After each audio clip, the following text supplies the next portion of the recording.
거지 집안년 주제에 시어머니한테 말대꾸야. 네 엄마처럼 꼴 보기 싫으면 당장 꺼져. 구정명절 아침 시어머니 김말수는 며느리 이순영의 머리채를 움켜잡았습니다. 친척들이 지켜보는 앞에서 순영은 대문 밖으로 끌려나가 길바닥에 내동댕이 쳐졌습니다. 영하 10도의 차가운 땅바닥에서 울고 있는데 검은색 벤츠 한 대가 멈춰 섰습니다. 차에서 내린 노신사는 순영의 목걸이를 보더니 갑자기 무릎을 꿇었습니다. 30년간 찾아 헤맸습니다. 은인의 딸을 이제야 만났습니다. 그는 5천억 자산의 재벌 회장이었습니다. 그리고 며칠 뒤 머리채를 잡았던 그 시어머니가 길바닥에 무릎 꿇고 울며 빌게 됩니다. 그때 순영은 몰랐습니다. 내 엄마처럼이라는 그 말 속에 18년간 숨겨진 끔찍한 비밀이 있었다는 것을. 오늘은 42살 며느리가 구정 명절에 머리채를 잡혀 쫓겨났다가 인생이 완전히 뒤바뀌는 이야기입니다. 여러분도 혹시 가족에게 상처받은 적 있으신가요? 영상 끝까지 함께 해주세요. 구정명절 새벽 4시 이순영은 시댁 부엌에서 홀로 칼질을 하고 있었습니다. 42살 결혼한 지 18년이 되었지만 명절마다 이 집에서 순영의 자리는 늘 부엌이었습니다. 전 하나 나물 하나까지 시어머니 입맛에 맞춰야 했고 조금이라도 어긋나면 온종일 잔소리가 쏟아졌죠. 순영은 잠시 손을 멈추고 목에 걸린 낡은 도장 목걸이를 만졌습니다. 돌아가신 친정아버지가 남긴 유일한 유품이었어요. 아버지는 순영이 24살 때 갑자기 돌아가셨고 어머니는 그로부터 6년 뒤 신혼 초에 세상을 떠났습니다.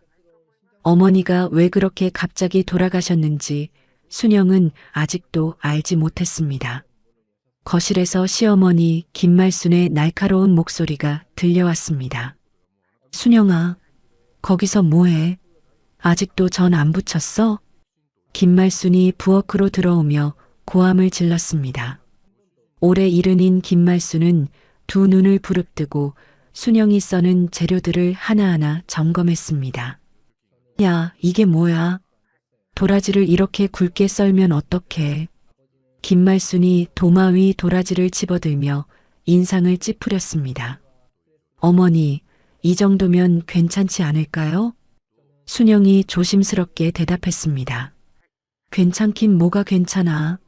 네가 뭘 안다고 말대꾸야. 에휴, 거지 집안에서 뭘 배웠겠어.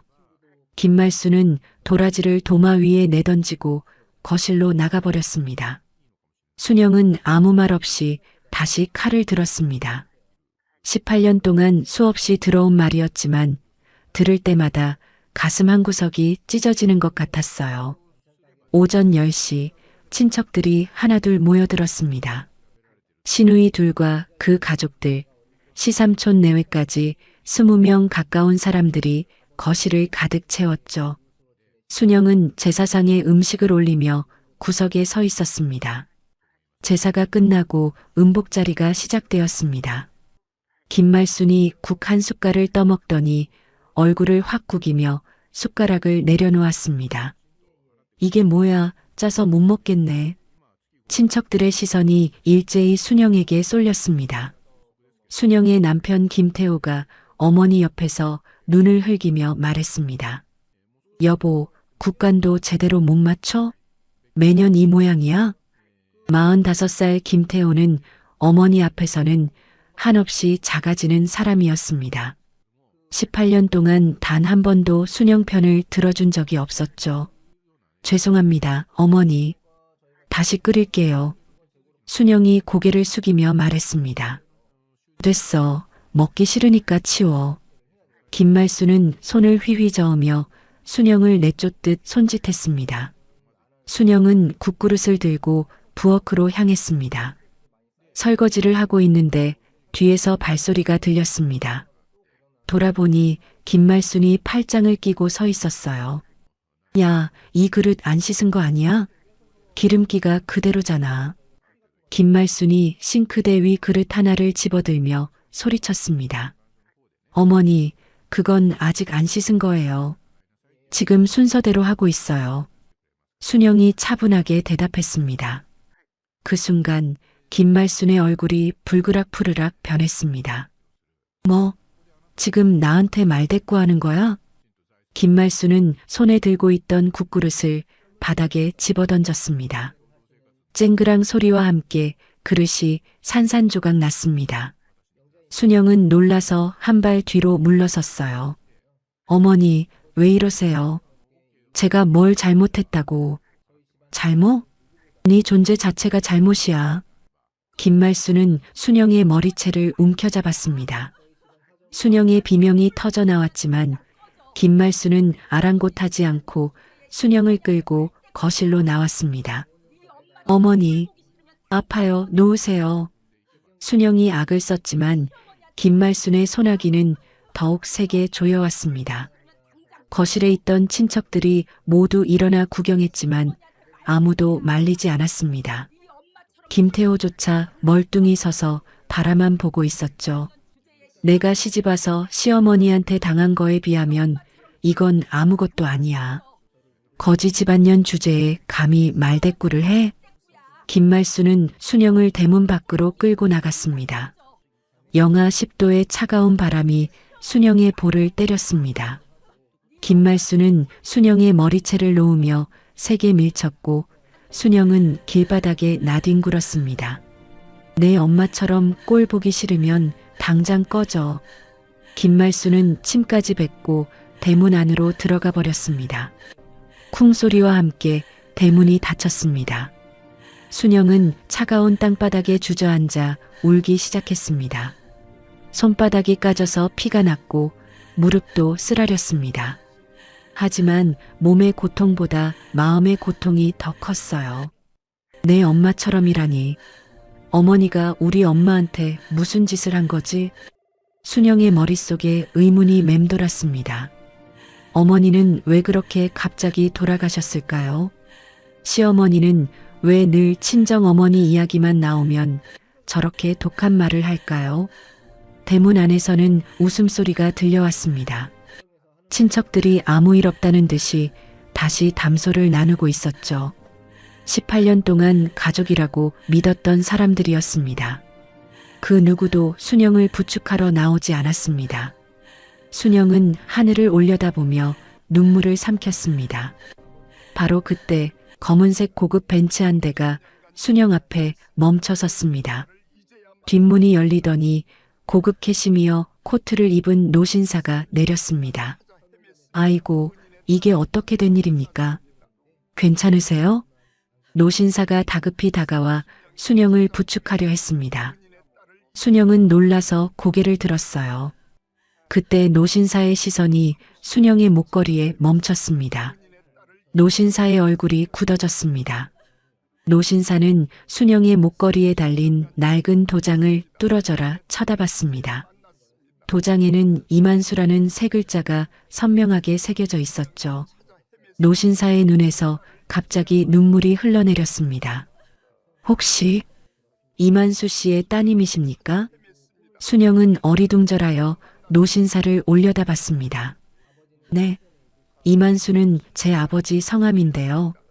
돌아가셨지만 어르신은 누구세요? 순영이 대답하자 노신사는 그 자리에서 무릎을 꿇었습니다. 순영은 깜짝 놀라 손을 내저었습니다. 어르신, 왜 이러세요? 일어나세요. 노신사는 눈물을 흘리며 순영의 손을 꼭 잡았습니다. 30년입니다. 30년 동안 찾아 헤맸습니다. 은인의 딸을 이제야 만났습니다. 순영은 아무 말도 할 수 없었습니다. 저는 박재현이라고 합니다. 30년 전 강경화 말기로 죽어가고 있었는데 따님의 아버지께서 아무 조건 없이 간을 떼어주셨습니다. 그 은혜로 저는 목숨을 건졌습니다. 순영의 머릿속이 하얘졌습니다. 아버지가 장기를 기증했다는 말은 처음 듣는 이야기였습니다. 그래서 아버지가 합병증으로 일찍 돌아가신 거예요? 순영의 목소리가 떨렸습니다. 박재현은 고개를 끄덕이며 눈물을 닦았습니다. 은인께서 저 때문에 일찍 세상을 떠나셨습니다. 그 죄책감을 평생 안고 살았습니다. 은인께서 퇴원 후 바로 시골로 이사를 가셔서 연락처를 여쭤볼 수가 없었습니다. 이만수라는 흔한 성함 때문에 전국을 뒤져도 찾을 수가 없었죠. 박재현은 순영을 일으켜 세우며 말했습니다. 저는 그 은혜로 사업에 성공했습니다. 지금은 5천억 자산의 식품회사를 운영하고 있습니다. 이 모든 것이 은인 덕분입니다. 순영은 멍하니 박재현을 바라봤습니다. 얼굴에 흐르는 눈물도 닦지 못한 채였죠. 오늘부터 제가 모든 것을 보답하겠습니다. 은인의 따님을 이런 곳에 두고 볼 수 없습니다. 박재현은 순영을 벤츠 뒷좌석에 태웠습니다. 그리고 휴대폰을 들어 어딘가에 전화를 걸었습니다. 지금 바로 최고급 호텔 스위트룸 예약해라. 오늘부터 은인의 따님을 모신다. 박재현은 전화를 끊고 순영을 바라보며 말했습니다. 오늘부터 모든 것이 달라질 겁니다. 순영은 아직도 꿈을 꾸는 것 같았습니다. 벤츠가 천천히 출발하자 시댁 대문이 점점 멀어져 갔습니다. 그 안에서 자신을 내쫓았던 사람들도 18년간의 고통도 모든 것이 멀어져 가는 것 같았습니다. 순영은 목걸이를 꼭 쥐며 중얼거렸습니다. 아버지, 아버지가 보내주신 거예요? 다음 날 아침 순영은 호텔 침대에서 눈을 떴습니다. 창문으로 쏟아지는 햇살이 눈부셨어요. 순영은 천천히 주위를 둘러봤습니다. 새하얀 시트, 넓은 침대, 고급스러운 가구들. 어젯밤 일이 꿈이었을까요? 순영은 자신의 뺨을 꼬집어 봤습니다. 아팠습니다. 꿈이 아니었어요. 똑똑 문을 두드리는 소리가 들렸습니다. 실례합니다. 회장님 비서 김미영입니다. 문을 열자 단정한 정장을 입은 30대 여성이 쇼핑백을 들고 서 있었습니다. 회장님께서 준비하라고 하셨습니다. 옷과 세면도구예요. 순영은 멍하니 쇼핑백을 받아들었습니다.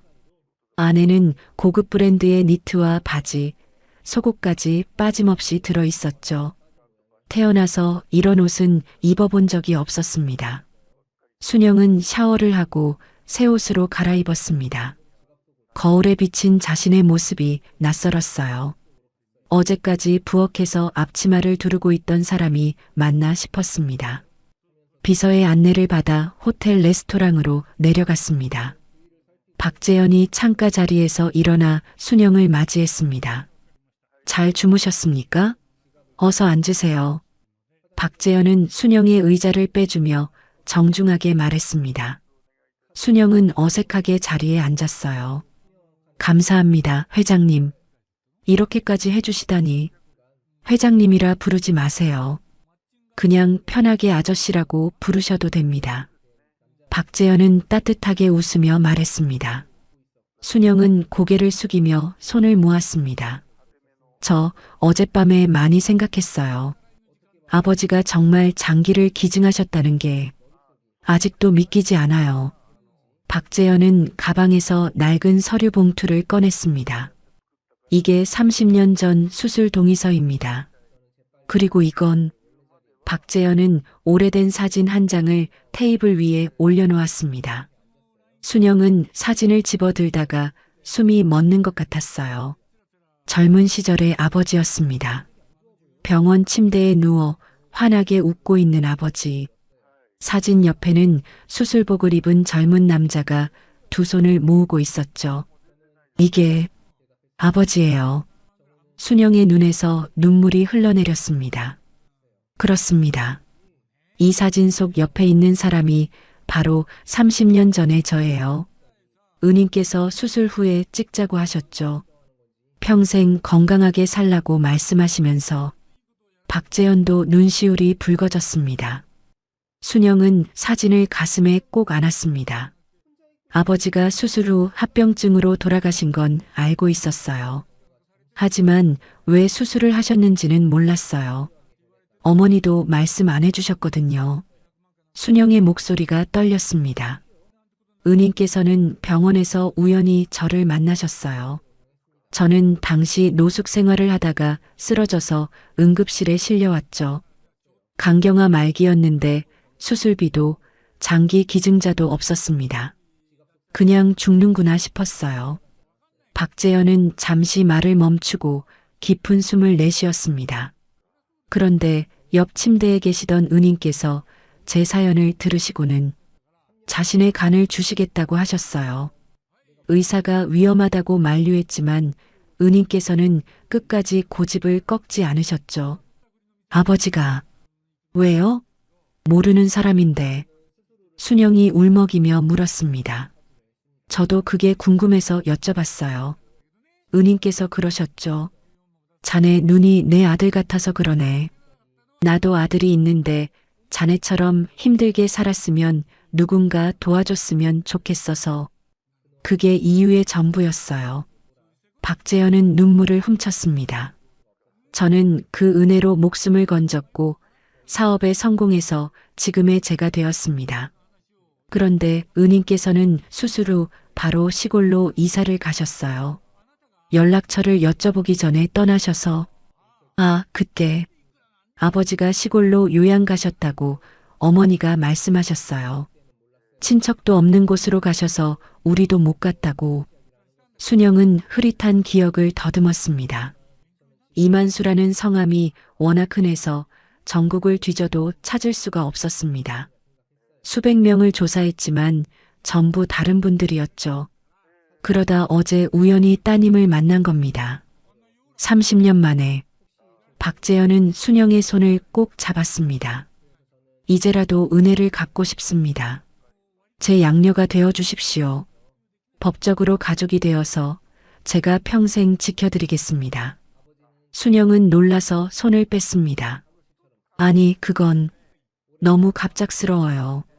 저는 그럴 자격이라뇨.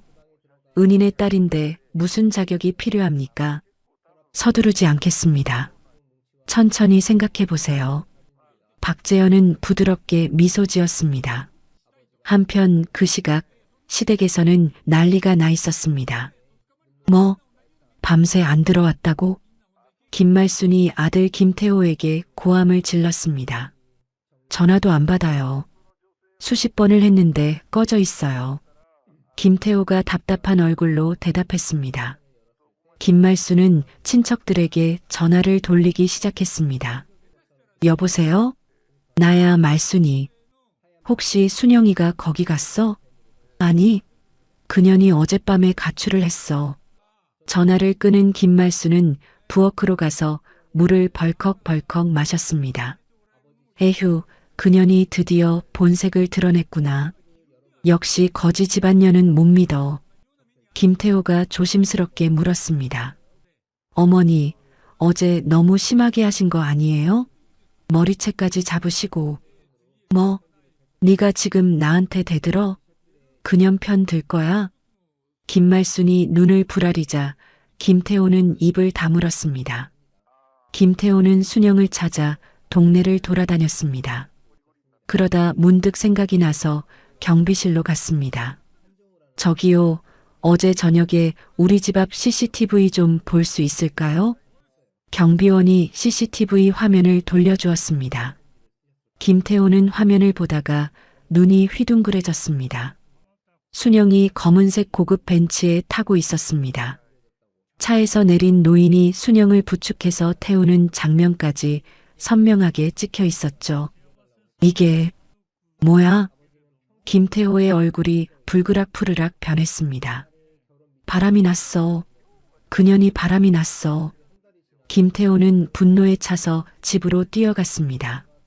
어머니, 순영이 그년이 바람났어요. 늙은 남자 차에 타는 거 봤어요. 김말수는 눈을 가늘게 뜨며 코웃음을 쳤습니다. 그것 봐. 내가 뭘 했어.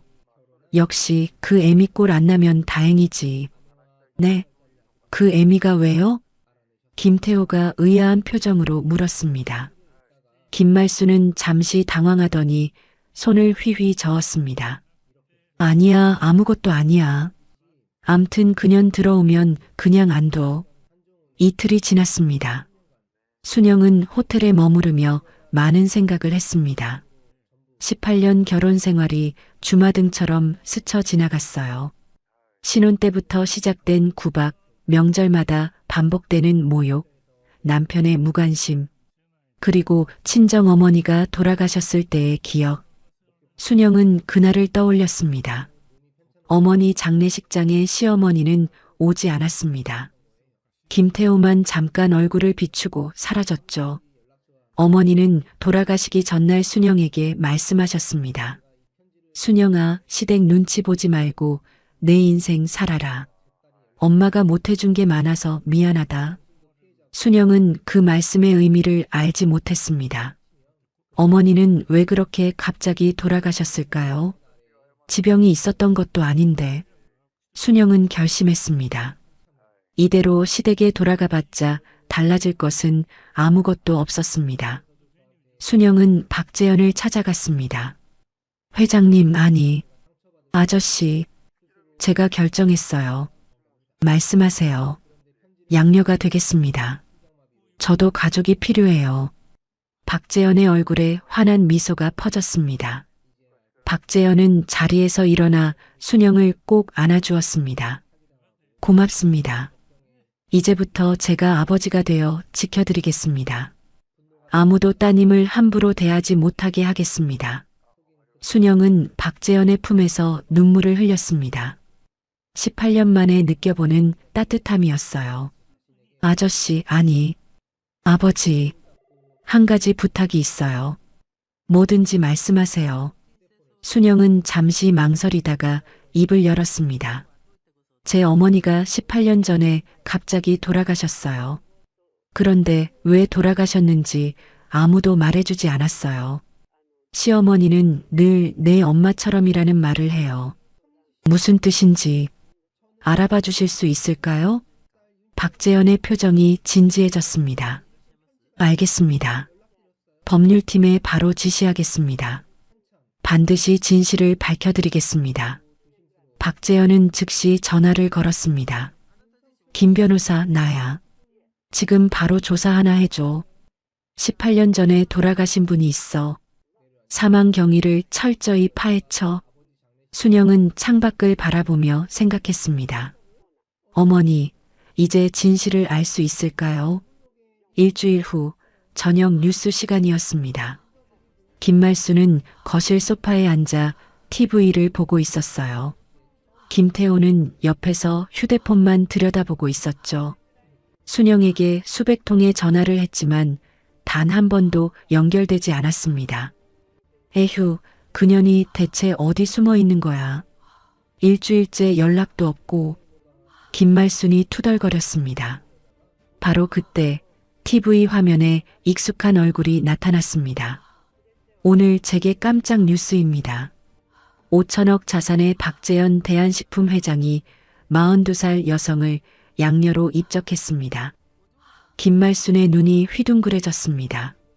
화면에는 순영이 박재현 옆에 서서 미소 짓고 있었어요. 박 회장은 30년 전 목숨을 구해준 은인의 딸을 우연히 만나 양녀로 삼았다고 밝혔습니다. 김태호가 벌떡 일어났습니다. 저거 순영이잖아. 어머니, 저거 순영이에요. 김말수는 입을 떡 벌린 채 화면을 쳐다봤습니다. 귀를 의심했어요. 5천억 재벌의 양녀? 그 거지 집안년이? 그년이 우리 뒤통수를 쳤어. 김말순이 악을 썼습니다. 얼굴이 시뻘겋게 달아올랐죠. 내가 그년을 어떻게 키웠는데 18년 동안 밥을 먹여줬더니 이렇게 배은망덕한 짓을. 김말수는 소파에서 일어나려다 갑자기 가슴을 움켜잡았습니다. 어머니, 괜찮으세요? 김태호가 달려갔지만 김말수는 그대로 쓰러져 버렸습니다. 김태호는 119에 전화를 걸며 소리쳤습니다. 여보세요. 우리 어머니가 쓰러지셨어요. 빨리 와주세요. 김말수는 병원 응급실로 실려갔습니다. 의사는 과도한 흥분으로 인한 심장 발작이라고 했어요. 다행히 생명에는 지장이 없었지만 며칠간 입원이 필요했습니다. 김태호는 병실 앞 복도에서 서성이고 있었습니다. 순영에게 계속 전화를 걸었지만 번호가 차단되어 있었죠. 제기랄, 전화기를 바꿨나? 김태호가 휴대폰을 주머니에 쑤셔 넣을 때 누군가 다가왔습니다. 김태호 사장님 되시죠? 단정한 정장을 입은 남자가 명함을 내밀었습니다. 대한식품법무팀 소속이라고 적혀 있었어요. 저희가 드릴 말씀이 있어서 찾아왔습니다. 뭔데요? 지금 어머니가 입원해 계셔서 바쁜데. 김태호가 짜증스럽게 대답했습니다. 사장님 회사에서 저희 계열사에 납품하신 자재 있지 않습니까? 검수 결과 불량품이 다수 발견되었습니다. 김태호의 얼굴이 굳어졌습니다. 뭐라고요? 계약 위반으로 즉시 계약 해지하고 손해배상 청구 소송을 진행할 예정입니다. 소장은 내일 발송됩니다. 남자는 서류 봉투를 김태호에게 건네고 돌아섰습니다. 김태호는 멍하니 서류를 받아들었어요. 손해배상 청구 금액은 15억 원이었습니다. 김태호는 다리에 힘이 풀려 벽에 기대 앉았습니다. 이게 무슨 일이야? 며칠 후 박재현의 집무실이었습니다. 박재현은 책상 위에 놓인 보고서를 읽고 있었어요. 김태호에 대한 신원조사 보고서였습니다. 박재현의 얼굴이 점점 굳어졌습니다. 이게 사실인가? 네, 회장님. 확인된 사실입니다. 비서가 고개를 숙이며 대답했습니다. 김태호 씨에게 내연녀가 있습니다. 7년 전부터 만나온 여성인데 그 사이에서 5살짜리 아이도 있습니다. 박재현은 보고서를 덮으며 한숨을 내쉬었습니다. 순영이가 이걸 알면 어떻게 하시겠습니까, 회장님? 박재현은 잠시 고민했습니다. 순영에게 이 사실을 알려야 할까요? 알리면 순영이 큰 충격을 받을 것입니다. 하지만 모르는 채로 살게 할 수는 없었어요. 순영이를 불러라. 직접 알려줘야겠다. 순영은 박재현의 부름을 받고 집무실로 갔습니다. 박재현의 표정이 심상치 않았어요. 아버지, 무슨 일이세요? 표정이 안 좋으시네요. 순영이 걱정스럽게 물었습니다. 박재현은 잠시 망설이다가 책상 위 서류 봉투를 밀어주었습니다. 순영아, 마음의 준비를 해라. 충격적인 내용이다. 순영은 불안한 마음으로 봉투를 열었습니다. 안에는 사진 여러 장과 조사 보고서가 들어 있었어요. 첫 번째 사진을 본 순간 순영의 손이 떨리기 시작했습니다. 김태호가 젊은 여자와 팔짱을 끼고 걸어가는 사진이었습니다. 두 번째 사진, 그 여자가 어린아이를 안고 있었습니다. 아이의 얼굴이 김태호와 빼닮았어요. 세 번째 사진, 김태호가 그 아이와 놀이공원에서 찍은 사진이었습니다. 사진 속 김태호는 환하게 웃고 있었죠. 순영의 손에서 사진들이 바닥에 흩어졌습니다. 이게 뭐예요? 순영의 목소리가 떨렸습니다. 미안하다, 순영아. 조사 결과 김태호 씨에게 내연녀가 있었어. 7년 전부터 만났고 그 사이에서 5살 된 아이도 있더라. 7년이요? 순영은 머릿속이 하얘졌습니다. 7년이면 결혼한 지 11년째 되던 해였습니다. 그때 순영은 시어머니의 구박을 견디며 살림만 했어요. 명절마다 제사 음식을 만들고 시댁 식구들 뒷바라지를 했죠. 그런데 남편은 그 시간에 다른 여자와 아이까지 만들고 있었던 겁니다. 18년이 다 거짓말이었어요. 순영은 무릎이 꺾이며 바닥에 주저앉았습니다. 눈물이 쏟아졌어요. 박재현이 순영을 부축해 일으켰습니다. 순영아, 울지 마라. 이제 그 남자한테 매여 있을 필요 없어. 내가 최고의 이혼 전문 변호사를 붙여줄게. 순영은 눈물을 닦으며 고개를 끄덕였습니다. 네, 이혼할게요. 더 이상 그 집에 미련 없어요. 이혼 소송 준비가 시작되었습니다. 박재현의 법률팀은 김태호의 외도 증거를 수집하는 한편 순영의 친정어머니 사망 건도 조사하고 있었어요. 그날 밤 법률팀장이 박재현을 급히 찾아왔습니다. 회장님, 긴급 보고 드릴 게 있습니다. 뭔가? 이순영 씨 친정어머니 사망 건을 조사하다가 충격적인 사실을 발견했습니다. 박재현의 표정이 굳어졌습니다. 말해봐. 18년 전 이순영 씨의 친정어머니는 스스로 목숨을 끊으셨습니다. 뭐라고? 박재현이 벌떡 일어났습니다. 그리고 그 직전에 시어머니 김말순 씨가 친정집을 찾아가 폭언을 퍼부었다는 정황이 있습니다. 당시 경찰 조서와 이웃 진술서를 확보했습니다.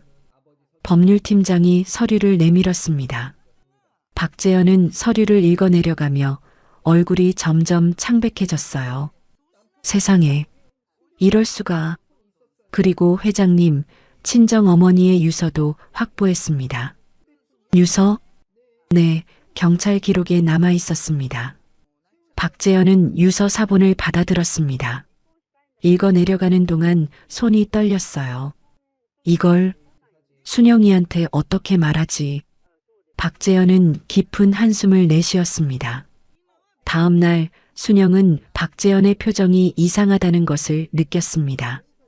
평소와 달리 말수가 적었고 자꾸 순영을 피하는 것 같았어요. 아버지, 무슨 일 있으세요? 저한테 숨기는 거 있죠? 순영이 다그쳐 물었습니다.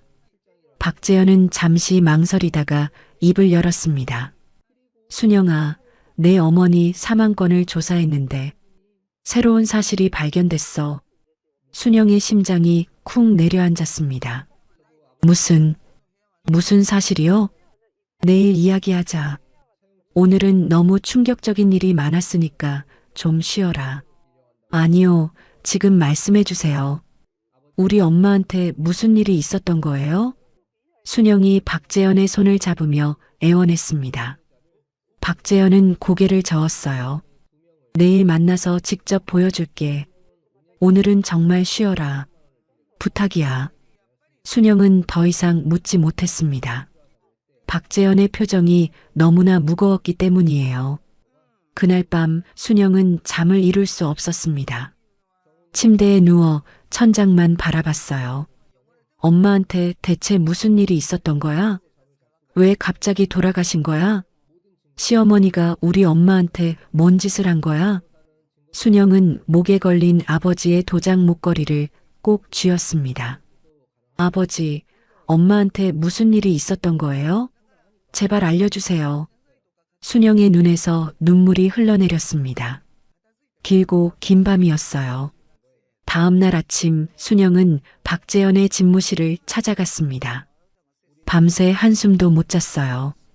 눈이 퉁퉁 부어 있었죠. 박재현은 책상 앞에서 순영을 기다리고 있었습니다. 표정이 무거웠어요. 앉아라, 순영아. 순영은 조심스럽게 의자에 앉았습니다. 박재현은 책상 위에 놓인 서류 봉투를 순영 앞으로 밀었어요.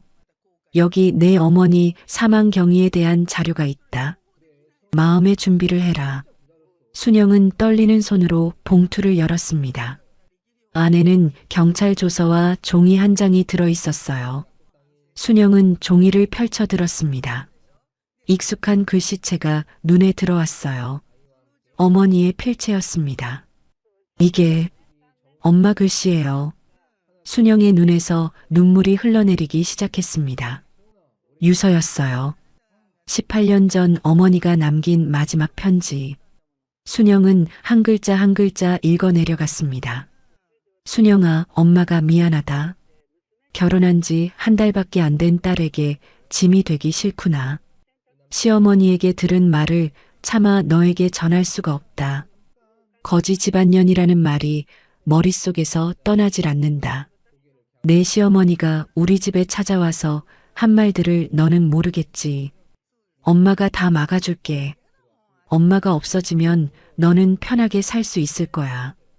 이렇게 떠나는 엄마를 용서해라. 부디 행복하게 살아다오. 순영의 손에서 유서가 떨어졌습니다. 온몸이 무너지듯 의자에서 미끄러져 바닥에 주저앉았어요. 엄마, 엄마. 순영은 바닥을 치며 오열했습니다. 18년 동안 지병으로 돌아가신 줄 알았던 어머니. 그 어머니가 스스로 목숨을 끊었다는 사실. 그것도 시어머니 때문에. 박재현이 다가와 순영을 안아주었습니다. 울어라. 실컷 울어라. 순영은 박재현의 품에서 한참을 울었습니다. 가슴이 찢어지는 것 같았어요. 한참 후 순영은 겨우 정신을 차렸습니다. 박재현이 건넨 물을 마시며 눈물을 닦았어요. 아버지, 당시 경찰 조서에 뭐라고 되어 있어요? 이웃의 목격 진술이 있더라. 내 시어머니가 친정집에 찾아가 폭언을 퍼부었다는 내용이야. 순영은 두 손을 꽉 쥐었습니다. 제가 직접 확인하고 싶어요. 그 이웃을 만나보고 싶어요. 순영아, 18년 전 일이야. 그 사람이 아직 거기 살고 있을지도 모르고. 그래도 가볼게요. 제 눈으로 직접 확인해야 해요. 순영의 눈빛이 단호했습니다. 박재현은 더 이상 말리지 못했어요. 순영은 박재현의 차를 타고 18년 전 친정이 있던 동네를 찾아갔습니다. 오래된 주택가였어요. 많이 변해 있었지만 어린 시절 뛰어놀던 골목은 그대로였습니다. 순영은 옛 친정집 앞에 섰습니다. 지금은 다른 사람이 살고 있었어요. 대문을 바라보니 가슴이 먹먹해졌습니다. 엄마, 여기서 얼마나 힘드셨어요? 순영은 옆집 문을 두드렸습니다. 아무 대답이 없었어요. 그 옆집, 또 그 옆집을 돌며 물어봤습니다. 혹시 18년 전에 여기 살던 분 아세요? 이 씨 집 옆에 사시던 분요. 몇 집을 돌아다닌 끝에 한 주민이 알려주었습니다. 아, 박순자 할머니요? 2블록 뒤에 있는 빌라로 이사 가셨어요. 순영은 그 빌라를 찾아갔습니다. 초인종을 눌렀어요. 잠시 후 허리가 굽은 노인이 문을 열었습니다. 78살 박순자였어요. 누구세요? 할머니, 저 이순영이에요. 18년 전에 옆집에 살던. 박순자의 눈이 커졌습니다. 세상에, 네가 순영이니? 그 집 딸? 박순자는 순영의 손을 덥석 잡았어요. 들어와, 어서 들어와. 순영은 박순자의 집 거실에 앉았습니다. 박순자는 물을 떠다 주며 순영을 뚫어져라 쳐다봤어요. 그때 일이 너무 안타까웠어. 네 엄마가 얼마나 착한 사람이었는데. 박순자의 눈시울이 붉어졌습니다. 할머니, 그날 무슨 일이 있었는지 말씀해 주세요. 제발이요. 순영이 박순자의 손을 꼭 잡으며 간청했습니다. 박순자는 깊은 한숨을 내쉬었어요. 그날 낮에 웬 아줌마가 니네 집에 찾아왔어. 나중에 알고 보니 네 시어머니더라고. 순영은 숨을 죽이고 들었습니다. 그 아줌마가 대문 앞에서 고래고래 소리를 지르더라고. 온 동리가 다 들을 정도로. 박순자의 목소리가 떨렸어요. 뭐라고 했는데요? 우리 아들한테서 떨어져 거지 집안년아. 그러더라고. 내년 때문에 우리 집안 망신이다. 내년이 뭔데 감히 우리 아들한테 시집을 와. 이러면서 순영의 얼굴이 하얗게 질렸습니다. 네 엄마가 문 열고 나와서 빌었어. 아이고 사돈, 제발 그러지 마세요 하면서 두 손 싹싹 비비면서. 근데 그 아줌마가 네 엄마 뺨을 때리더라고. 뭐라고요? 순영은 귀를 의심했습니다. 네 엄마 뺨을 때리면서 다시는 우리 집 근처에 얼씬거리지 마 그러고 가버렸어. 네 엄마는 대문 앞에 주저앉아서 한참을 울었어. 박순자의 눈에서 눈물이 흘러내렸어요. 그 후로 네 엄마가 며칠 동안 집 밖에 안 나오더라고. 걱정이 돼서 문 두드려도 대답이 없고 그러다가 박순자는 말을 잇지 못했습니다. 그러다가요? 사흘째 되는 날 아침에 내가 119 부르고 난리가 났어. 네 엄마가 스스로. 순영은 더 이상 듣지 않아도 알 것 같았습니다. 온몸이 떨려왔어요. 나도 경찰한테 진술했어. 그 시어머니가 와서 폭언하고 때렸다고. 근데 아무도 처벌 안 하더라고. 증거가 없다나 뭐라나. 그냥 넘어가 버렸어. 박순자가 분통을 터뜨렸습니다. 네 엄마가 얼마나 억울했겠어. 결혼한 지 한 달밖에 안 된 딸 생각에 시어머니한테 대들지도 못하고 그 분함을 혼자 사귀다가 순영은 바닥에 무릎을 꿇고 엎드렸습니다. 온몸을 부들부들 떨며 울었어요. 엄마가 그랬구나. 나 때문에. 순영은 박재현의 차로 돌아왔습니다. 눈이 퉁퉁 붓고 목소리가 갈라져 있었어요. 아버지, 저 그년 고소할 거예요. 반드시 처벌받게 할 거예요. 순영의 목소리에 도끼가 서려 있었습니다. 박재현은 고개를 끄덕였어요. 알겠다. 법률팀에 형사 고소 준비하라고 지시하마. 박재현은 순영의 손을 꼭 잡았습니다. 순영아, 법적 대응도 중요하지만 내 삶을 먼저 세우는 게 중요해. 복수에만 매달리면 너도 망가져. 순영은 눈물을 닦으며 박재현을 바라봤어요. 아버지 말씀이 맞아요. 하지만 저는 우리 엄마 원한을 풀어드려야 해요. 박재현은 잠시 생각하다가 말했습니다. 그래, 하지만 내 인생도 챙겨야지. 내가 제안 하나 할게. 내 아버지 이름을 딴 장학재단을 만들어 보지 않겠니? 장학재단이요? 그래. 어려운 환경에서 공부하는 학생들을 돕는 재단이야. 내 아버지가 남을 위해 희생하신 분이잖아. 그 뜻을 이어가는 거지. 순영의 눈에서 다시 눈물이 흘렀습니다. 이번에는 슬픔이 아니라 감동의 눈물이었어요. 아버지의 희생이 헛되지 않게 좋은 일에 쓰겠어요. 그렇게 할게요. 순영은 마음을 다잡았습니다. 이혼 소송, 시어머니 고소, 그리고 재단 설립. 할 일이 산더미였지만 이제는 두렵지 않았어요. 한편 그 시각 시댁에서는 난리가 나고 있었습니다. 김태호의 불량 자재 납품건이 뉴스에 보도되었어요. 하청업체 사장, 대기업의 불량 자재 납품에 거액 챙겨. 기사 제목이 온 인터넷에 퍼졌습니다. 거래처들이 줄줄이 계약을 취소했어요. 전화가 빗발쳤죠. 김 사장, 우리 계약 취소야. 사기꾼이랑 거래 못해. 김태호는 머리를 쥐어뜯었습니다. 사업체가 하루아침에 무너지고 있었어요. 그때 대문 밖에서 소란이 일었습니다. 김태호 나와. 당장 나와. 여자 목소리였어요. 김태호가 대문을 열고 나가보니 젊은 여자가 아이를 안고 서 있었습니다. 내연녀 이수진이었어요. 야, 여기 왜 왔어? 미쳤어? 김태호가 다급하게 말했습니다. 돈 내놔. 애 양육비 밀린 게 6개월이야. 더 이상 못 참아. 이수진이 고함을 질렀습니다. 동네 사람들이 하나둘 구경하러 나왔어요. 저 집 아들 바람 폈대. 애까지 있다던데. 쯧쯧, 망신살 제대로 뻗쳤네. 수군거리는 소리가 들렸습니다. 바로 그때 병원에서 퇴원한 김말순이 택시에서 내렸어요. 이게 무슨 소리야?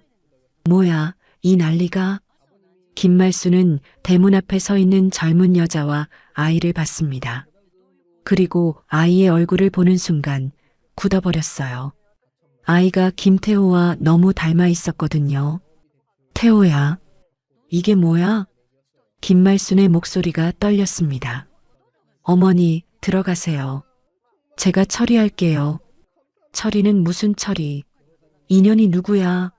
저 애는 뭐고? 김말순이 악을 썼습니다.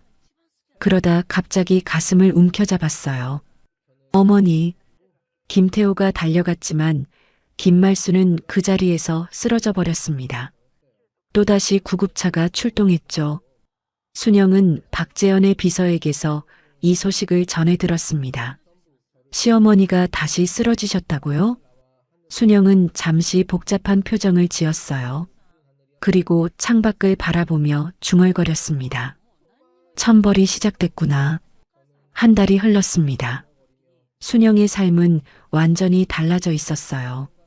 오늘은 이만수 장학재단 출범식이 열리는 날이었습니다. 순영은 거울 앞에서 단정한 정장을 입고 자신을 바라봤어요. 한 달 전 시댁 부엌에서 앞치마를 두르던 모습과는 천지 차이였죠. 아버지, 오늘 아버지 이름으로 좋은 일 시작해요. 순영은 목에 걸린 도장 목걸이를 만지며 중얼거렸습니다. 출범식 장소인 대한식품 본사 대강당에는 수백 명의 사람들이 모여 있었어요. 기자들의 카메라 플래시가 터졌습니다. 박재현이 단상에 올라 마이크를 잡았어요. 오늘 이만수 장학재단을 출범합니다.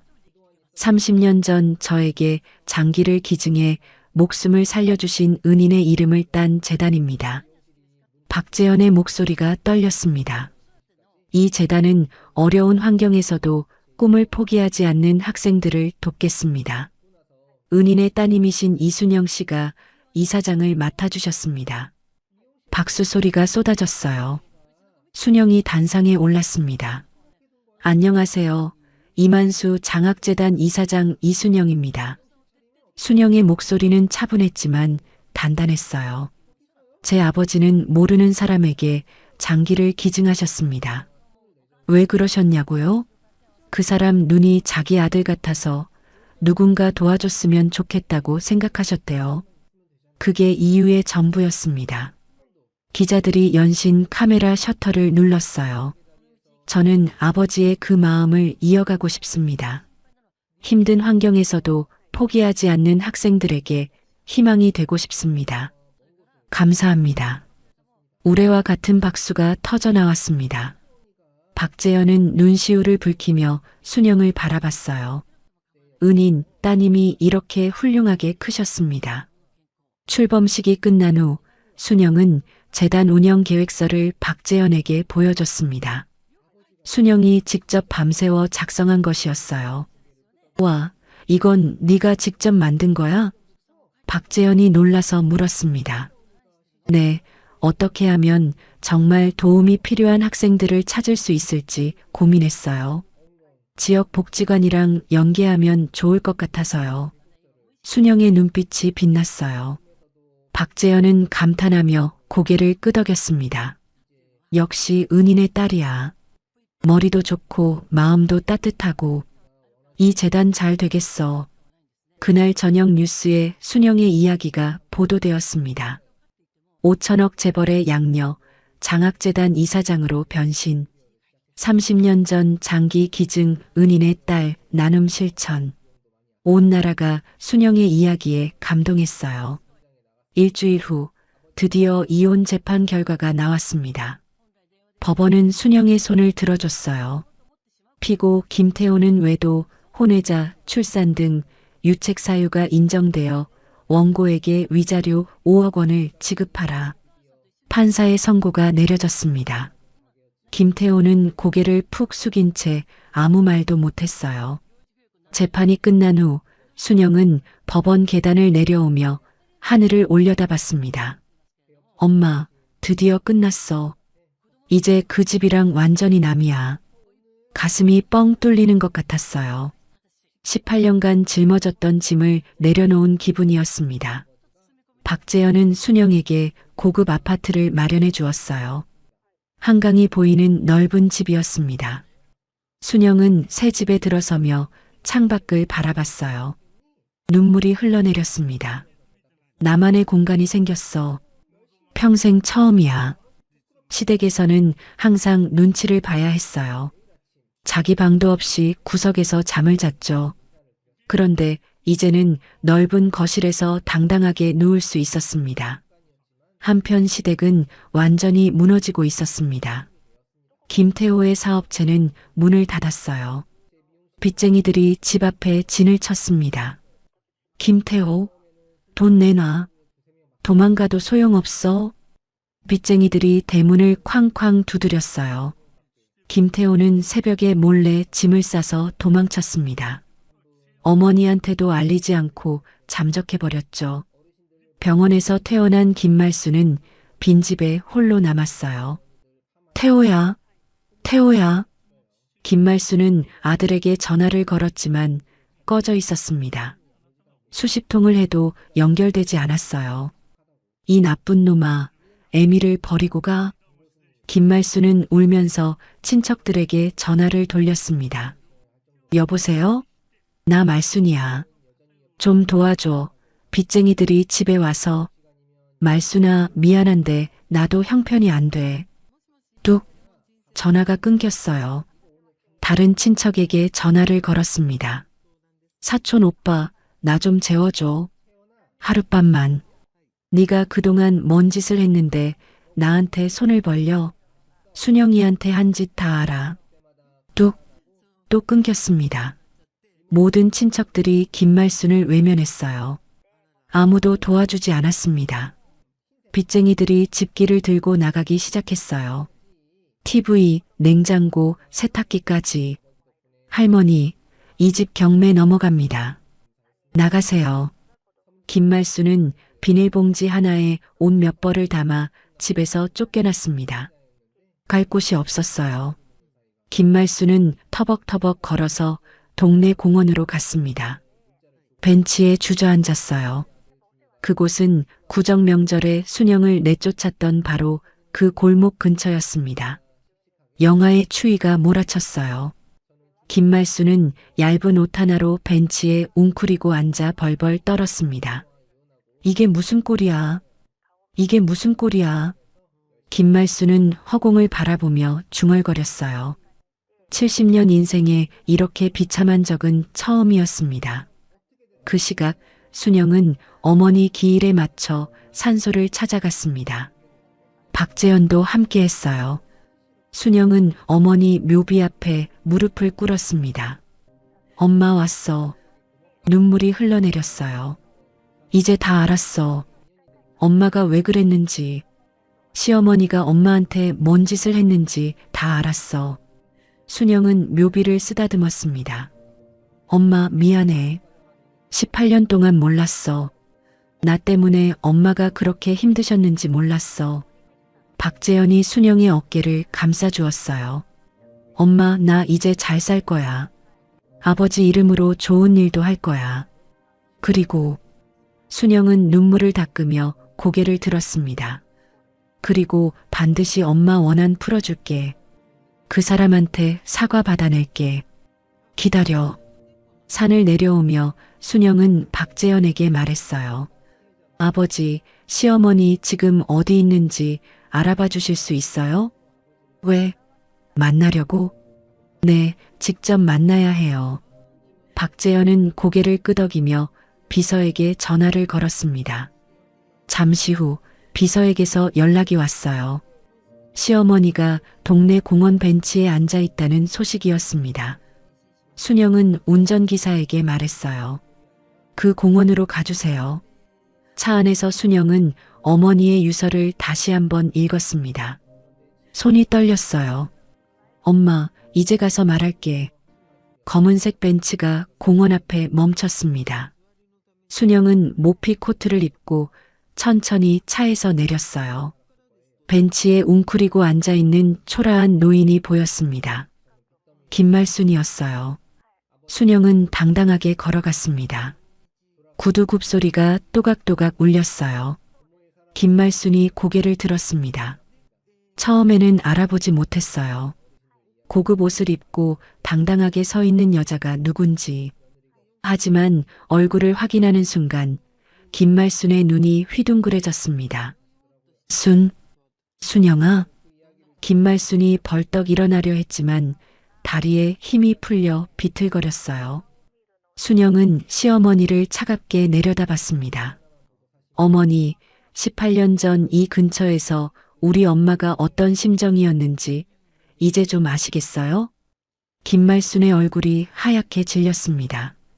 김말순은 순영의 말에 얼굴이 하얗게 질렸습니다. 뭐라고? 18년 전이 왜 나와? 김말순이 더듬거리며 물었어요.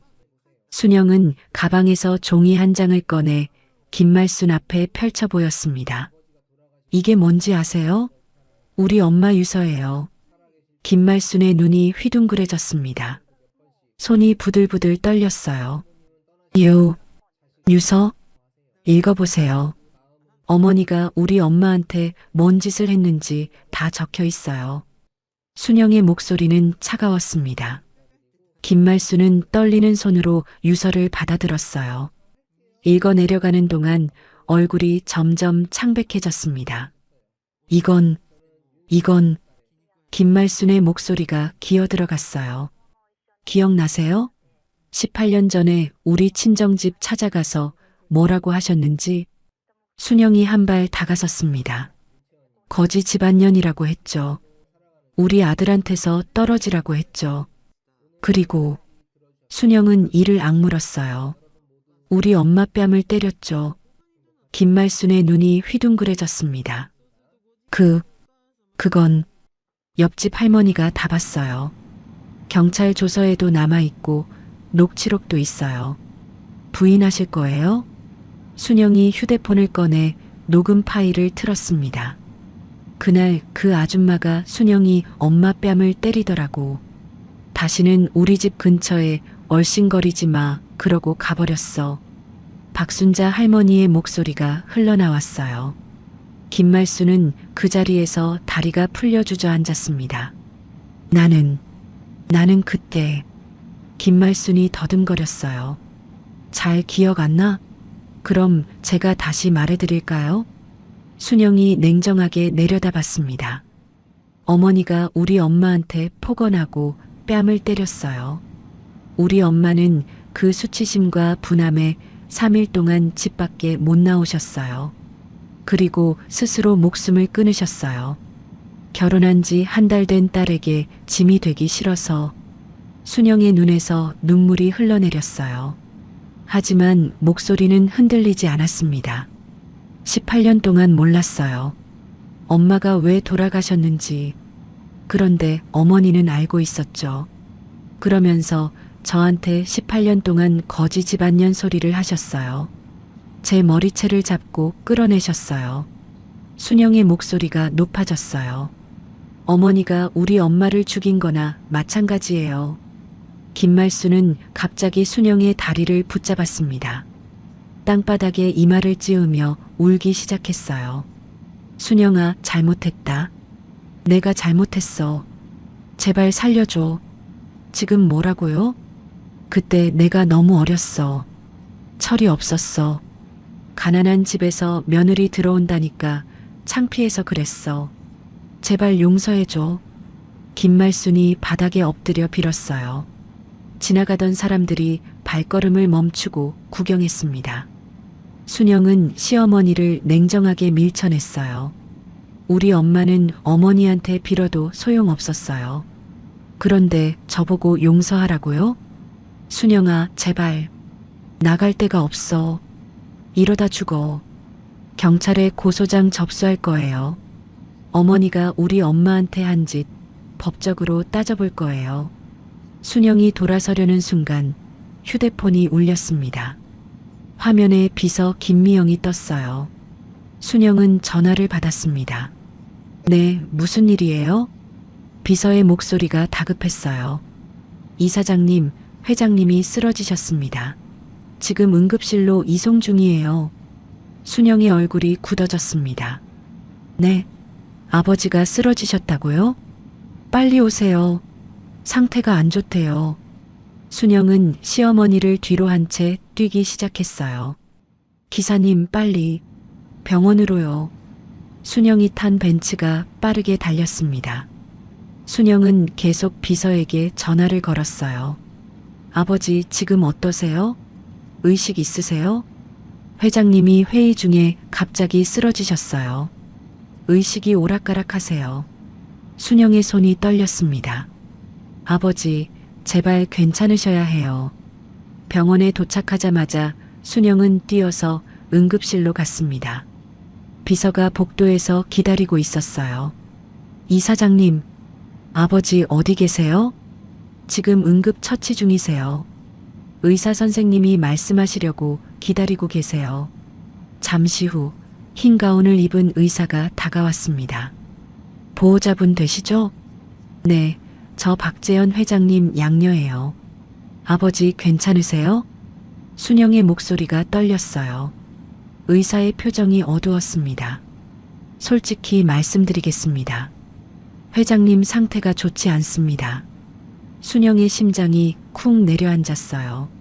30년 전에 간 이식 수술을 받으셨죠? 그때 이식받은 간에 문제가 생겼습니다. 합병증이 재발한 거예요.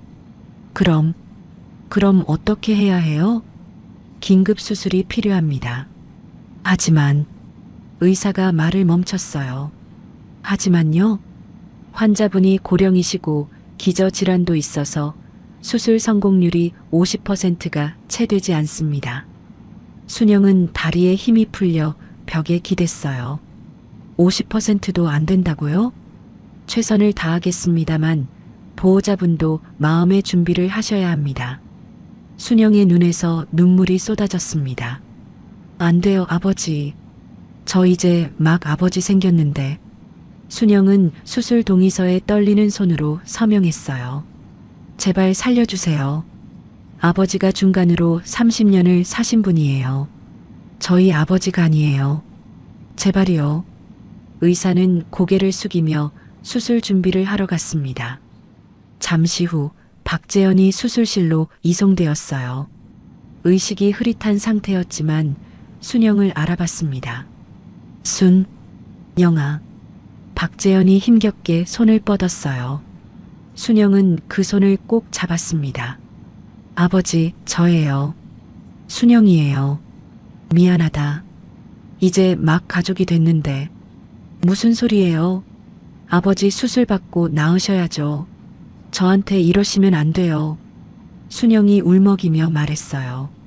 박재현은 힘없이 미소 지었습니다. 내 아버지가 중간으로 30년을 더 살았어. 충분히 행복했다. 그런 소리 하지 마세요. 아버지, 저 아직 효도도 못했어요. 순영의 눈물이 박재현의 손등에 떨어졌어요. 순영아, 네가 내 딸이 돼줘서 그것만으로도 은인께 빚을 갚은 것 같아. 아버지, 간호사들이 침대를 밀며 말했어요. 보호자분, 이만 비켜주세요. 수술 들어가야 합니다. 순영은 끝까지 박재현의 손을 놓지 않으려 했어요. 아버지, 꼭 살아서 나오세요. 약속해요. 제발이요. 박재현은 고개를 끄덕이며 수술실로 들어갔습니다. 수술실 문이 닫히고 붉은색 수술 중 표시등이 켜졌어요. 순영은 그 자리에 주저앉아 오열했습니다. 아버지, 아버지. 순영은 목에 걸린 도장 목걸이를 꼭 쥐었어요. 아버지, 제발 박 회장님 지켜주세요. 아버지가 살린 분이잖아요. 제발, 제발이요. 복도에는 순영의 울음소리만 메아리 쳤습니다. 시간이 멈춘 것 같았어요. 1시간, 2시간, 3시간. 순영은 수술실 앞 의자에 앉아 기도했습니다. 눈을 감고 두 손을 모았어요. 하느님, 부처님, 누구든 좋으니까 제발 아버지 살려주세요. 저한테 남은 가족은 아버지밖에 없어요. 6시간이 흘렀습니다. 수술실 문이 열리고 의사가 나왔어요. 순영은 벌떡 일어났습니다. 심장이 터질 것 같았어요. 의사의 표정에서 아무것도 읽을 수 없었습니다. 의사 선생님, 아버지 어떠세요? 순영의 목소리가 떨렸어요. 의사는 마스크를 벗으며 말했습니다. 기적입니다. 순영의 눈이 커졌어요. 수술이 성공했습니다. 회장님 생명에는 지장이 없습니다. 순영은 그 자리에 무릎이 꺾이며 주저앉았어요. 안도의 눈물이 쏟아졌습니다. 감사합니다. 감사합니다. 순영은 바닥에 엎드려 울었어요. 아버지, 감사해요. 아버지가 지켜주셨죠? 순영은 도장 목걸이를 입술에 가져다 대며 속삭였습니다. 아버지가 살린 생명이 다시 한번 살아났습니다. 며칠 후 박재현은 중환자실에서 일반 병실로 옮겨졌습니다. 순영은 매일 병원에 출근하다시피 했어요. 아침에 와서 밤늦게까지 곁을 지켰습니다. 그날 오후 박재현이 눈을 떴어요. 순영은 침대 옆에서 졸고 있었습니다. 순영아. 박재현의 희미한 목소리에 순영이 번쩍 눈을 떴어요. 아버지, 정신 드세요? 순영은 박재현의 손을 덥석 잡았습니다. 내 딸, 많이 걱정했지? 박재현이 힘없이 미소 지으며 손을 내밀었어요. 순영의 눈에서 눈물이 쏟아졌습니다. 아버지, 얼마나 무서웠는지 몰라요. 다시는 이러시면 안 돼요. 미안하다.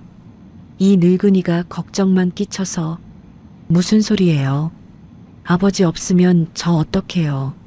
순영은 박재현의 손을 꼭 쥐며 울었어요. 순영아, 울지 마라.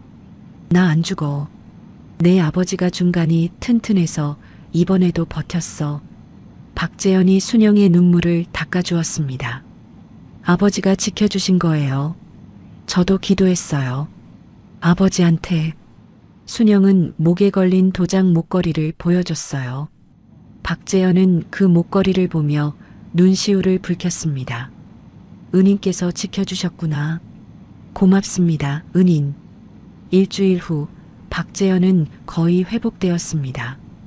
의사는 퇴원해도 된다고 했지만 순영이 며칠 더 입원해 계시라고 졸랐어요.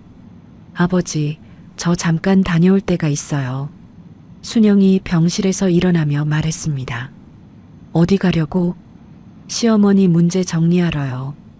미뤄둔 게 있어서요. 박재현은 고개를 끄덕였어요.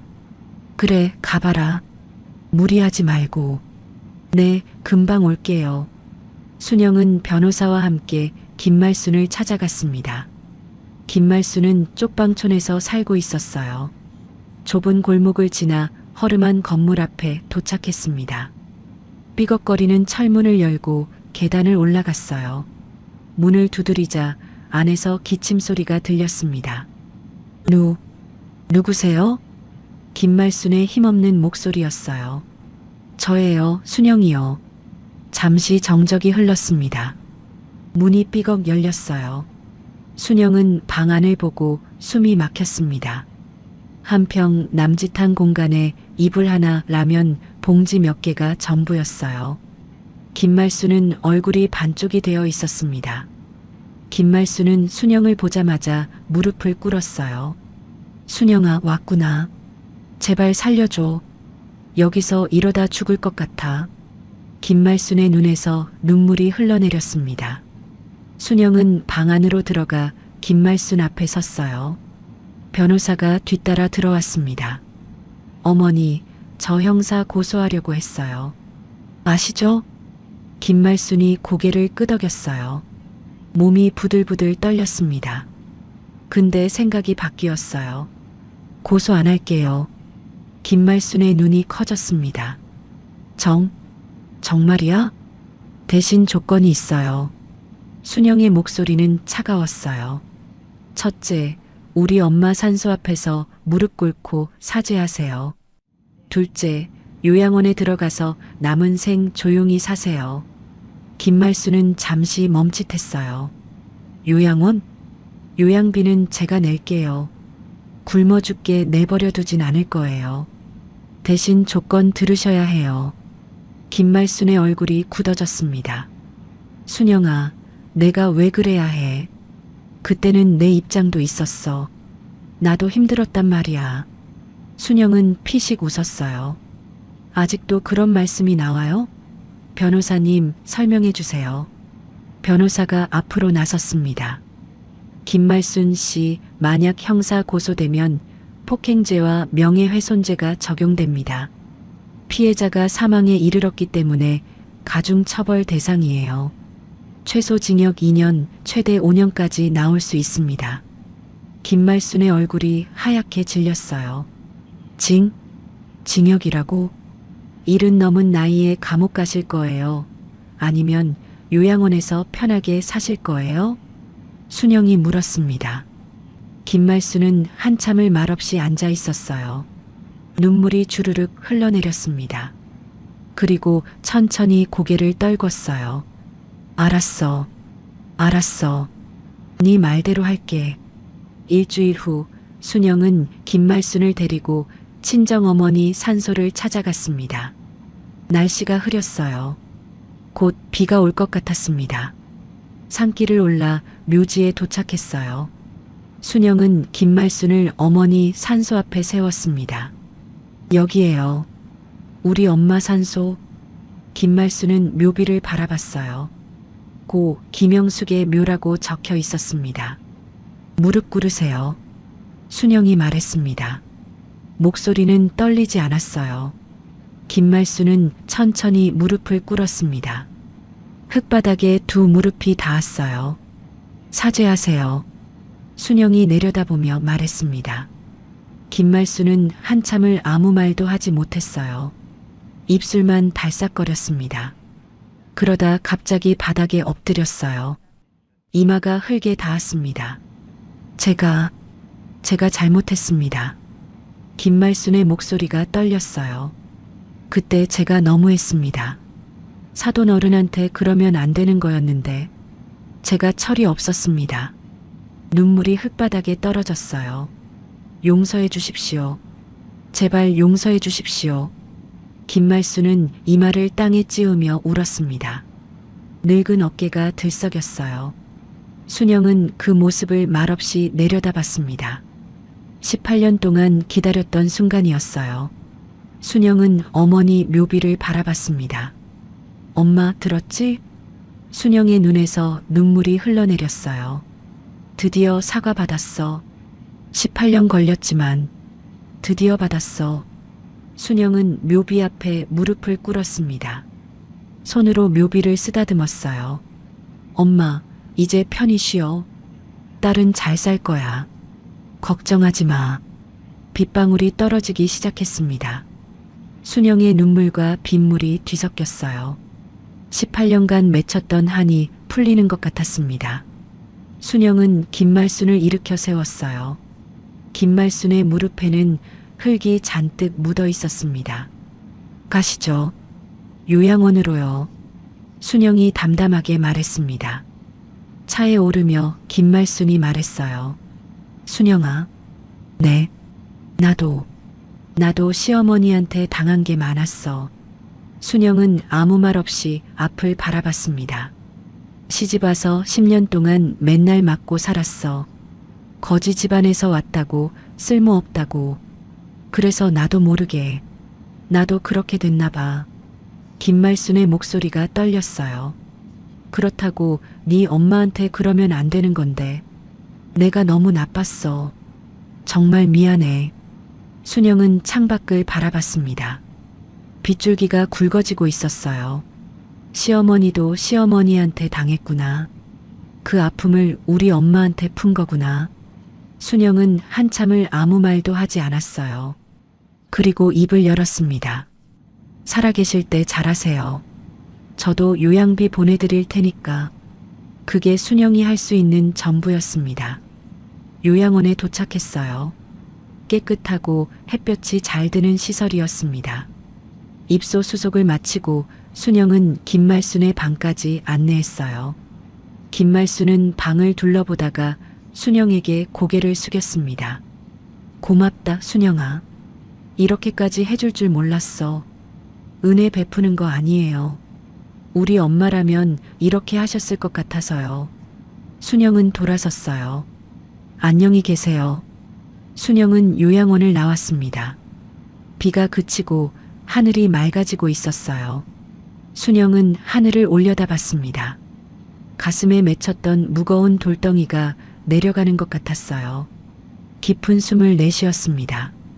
엄마, 이제 저도 내려놓을게요. 순영은 목걸이를 꼭 쥐며 중얼거렸어요.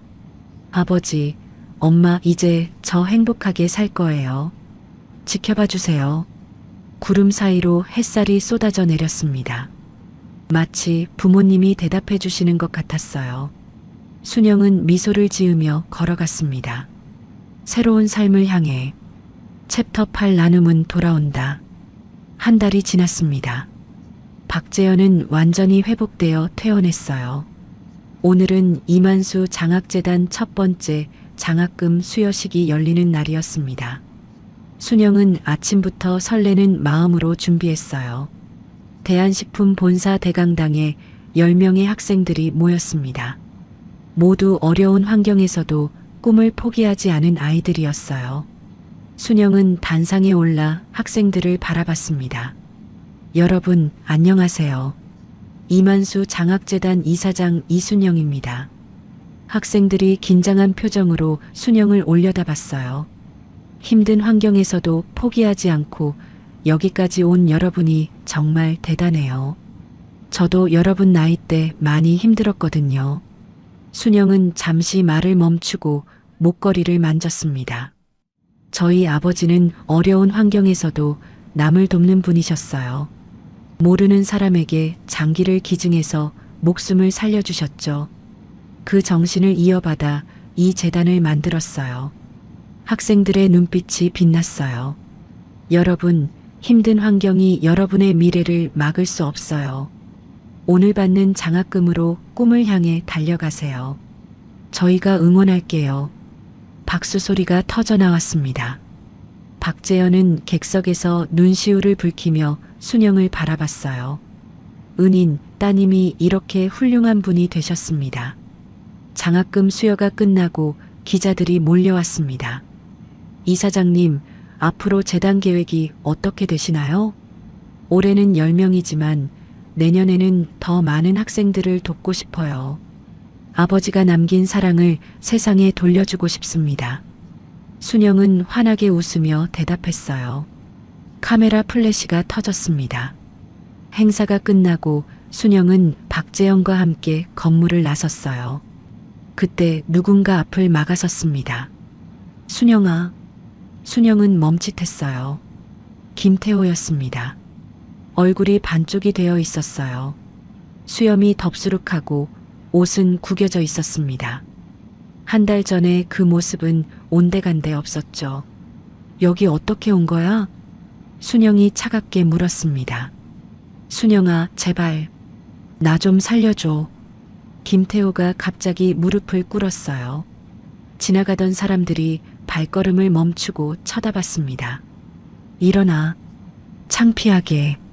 순영아, 내가 잘못했어. 다시 시작하자. 응? 나 진짜 반성했어. 김태호가 순영의 다리를 붙잡았어요. 순영은 한 발 물러섰습니다. 놓으세요. 순영아, 너 없이 못 살아. 제발. 무슨 낯짝으로 그런 말을 해요? 순영의 목소리가 싸늘했어요. 18년 동안 나한테 뭐 해줬어요? 어머니가 내 머리채 잡고 끌어낼 때 뭐 했어요? 옆에서 구경만 했잖아요. 김태호가 고개를 떨궜습니다. 그리고 7년 동안 다른 여자 만나면서 애까지 낳았잖아요. 내가 명절마다 시댁에서 죽어라 일할 때 당신은 뭐 했어요? 순영의 눈에서 불꽃이 튀었어요. 미안해, 순영아. 내가 정신이 나갔었어. 미안하다는 말로 18년이 돌아와요? 우리 엄마가 살아 돌아와요? 김태호가 고개를 번쩍 들었어요. 뭐, 너희 엄마가 왜? 몰라요? 당신 어머니가 우리 엄마한테 뭔 짓을 했는지? 순영은 이를 악물었어요. 18년 전에 당신 어머니가 우리 엄마 찾아가서 폭언하고 뺨 때렸어요. 우리 엄마는 그 수치심에 스스로 목숨을 끊으셨어요. 당신 알고 있었어요? 김태호의 얼굴이 하얗게 질렸습니다. 나는 몰랐어. 몰랐으면 됐어요? 18년 동안 나한테 한 짓이 용서가 돼요? 순영은 김태호를 내려다봤어요. 더 이상 미련이 없었습니다. 일어나요. 그리고 다시는 내 앞에 나타나지 마세요. 순영아, 어머니 요양비는 내가 보내고 있어요. 그건 내 선택이지 당신 덕분이 아니에요. 아들 노릇 제대로 하세요. 가끔이라도 찾아뵈세요. 순영은 돌아섰어요. 박재현이 순영의 어깨를 감싸주며 함께 걸었습니다. 순영아, 김태호가 뒤에서 불렀지만 순영은 뒤도 돌아보지 않았어요. 경호원들이 김태호를 막아섰습니다. 순영은 그대로 차에 올라탔어요. 차창 밖으로 무릎 꿇은 김태호가 보였습니다. 순영은 무표정하게 앞을 바라봤어요. 가시죠. 차가 출발했습니다. 김태호의 모습이 점점 멀어져 갔어요. 1년이 흘렀습니다. 이만수 장학재단은 전국 규모로 확대되었어요. 매년 100명의 학생들에게 장학금을 지급하게 되었습니다. 순영의 이야기는 방송에 소개되었어요. 효심으로 일어선 여인이라는 제목으로 감동 다큐멘터리가 만들어졌습니다. 박재현은 순영에게 제안했어요. 순영아, 재단 일만 하지 말고 회사 사회공헌 이사도 맡아보지 않겠니? 회사 이사요? 그래. 네가 재단 운영하는 거 보니까 능력이 뛰어나더라. 회사에서도 좋은 일 많이 할 수 있어. 순영은 고민했어요. 하지만 오래 걸리지 않았습니다. 해볼게요, 아버지. 그래, 잘 생각했다. 박재현은 환하게 웃었어요. 순영은 바빠졌지만 한 가지는 잊지 않았습니다. 매달 한 번씩 요양원을 방문했어요. 그날도 순영은 과일 바구니를 들고 요양원을 찾았습니다. 김말순의 방문을 두드렸어요. 들어오세요. 방에 들어서자 김말순이 창가에 앉아 있었어요. 1년 전보다 훨씬 평온해 보였습니다. 왔어? 네, 과일 가져왔어요. 순영은 탁자 위에 바구니를 내려놓았어요. 고맙다, 순영아. 매번 이렇게 와주고. 김말순의 눈시울이 붉어졌습니다. 뭐려? 필요한 거 있으면 말씀하세요. 아니야, 없어. 여기 좋아. 밥도 잘 나오고 사람들도 친절하고. 김말순은 순영을 바라봤어요. 순영아, 내가 너한테 한 짓 생각하면 정말 부끄러워. 됐어요. 다 지난 일이에요. 네가 이렇게 나 챙겨줄 자격이 나한테 없는데. 김말순의 눈에서 눈물이 떨어졌어요. 네 엄마도 하늘에서 기특하게 보실 거야. 원수도 품는 딸이라고. 순영은 아무 말 없이 고개만 끄덕였어요. 잘 지내세요. 다음 달에 또 올게요. 그래, 고맙다. 미안하다. 순영은 방을 나왔습니다. 복도를 걸으며 생각했어요. 엄마, 나 잘하고 있는 거지? 매년 부모님 기일이 되면 순영은 산소를 찾았습니다. 올해도 어김없이 박재현과 함께 산을 올랐어요. 먼저 아버지 산소 앞에 섰습니다.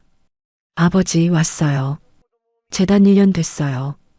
올해 100명 학생들 도왔어요. 순영은 묘비를 쓰다듬었어요. 아버지 이름으로 좋은 일 많이 하고 있어요. 자랑스럽죠? 바람이 살랑살랑 불어왔습니다. 마치 아버지가 대답해 주시는 것 같았어요. 박재현이 옆에서 무릎을 꿇었습니다. 은희님, 저 박재현입니다. 은희님 덕분에 30년을 더 살았습니다. 이제 따님도 제 딸이 되어주셨어요. 끝까지 지키겠습니다. 박재현은 깊이 절을 올렸어요. 그 다음 어머니 산소로 갔습니다. 순영은 묘비 앞에 꽃을 놓았어요. 엄마, 나 잘 살고 있어. 걱정하지 마. 순영의 눈에서 눈물이 흘러내렸어요. 시어머니도 사과했어. 이제 편히 쉬어, 엄마. 바람이 순영의 머리카락을 쓸어갔습니다. 햇살이 따스하게 내리쬐었어요. 순영은 도장 목걸이를 꼭 쥐었습니다. 아버지, 엄마 덕분에 잘 살고 있어요. 고마워요. 사랑해요. 산을 내려와 재단 본부로 돌아왔습니다. 오늘은 재단 1주년 기념 촬영이 있는 날이었어요. 순영은 박재영과 나란히 섰습니다. 뒤에는 커다란 현수막이 걸려 있었어요. 이만수 장학재단 다시 나눔은 돌아온다. 카메라맨이 말했습니다. 하나, 둘, 셋. 찰칵. 순영은 환하게 웃었어요. 박재현도 옆에서 미소 지었습니다. 사진 속 두 사람은 진짜 부녀처럼 보였어요. 아버지, 감사해요. 제 인생에 와주셔서. 순영이 박재현의 손을 잡으며 말했어요. 무슨 말이야. 내가 고맙지. 은인의 딸이 내 딸이 되어줘서.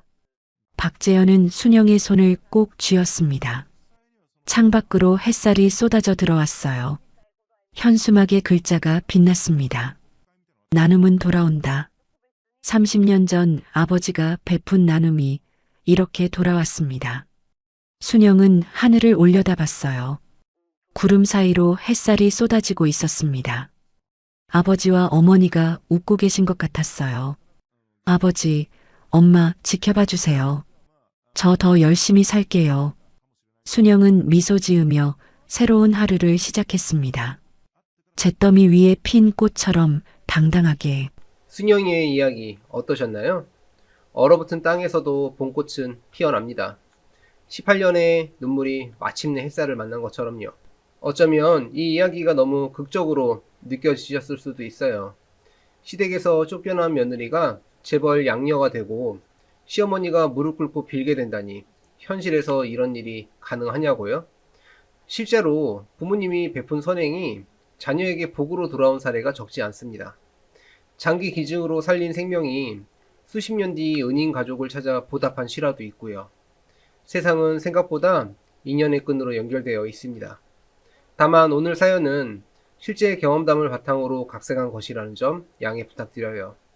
전달 과정에서 일부 과장이나 극적 요소가 더해졌을 수 있습니다. 하지만 이 이야기가 주는 교훈은 분명해요. 첫째, 부당한 대우를 참기만 하는 것이 미덕은 아닙니다. 나를 지키는 것도 용기예요. 둘째, 부모님이 남긴 선행은 보이지 않는 곳에서 자녀를 지켜줍니다. 셋째, 아무리 힘들어도 포기하지 마세요. 인생은 언제 어디서 바뀔지 모릅니다. 넷째, 원수도 품을 줄 아는 사람이 진짜 강한 사람입니다. 혹시 지금 가족에게 상처받고 힘드신 분들이 있다면요. 순영이처럼 나를 먼저 지켜주세요. 당신은 그럴 자격이 있는 사람입니다. 겨울이 아무리 길어도 봄은 반드시 옵니다. 여러분의 봄도 곧 찾아올 거예요. 구독과 좋아요, 알림 설정을 눌러주시면 여러분께도 순영이처럼 진정한 행복이 찾아올 거예요. 댓글로 시청하고 계신 지역과 의견을 남겨주세요. 순잔의 사연, 다음에도 재미있는 사연으로 또 찾아뵙겠습니다. 항상 건강하시고 행복하세요. 감사합니다.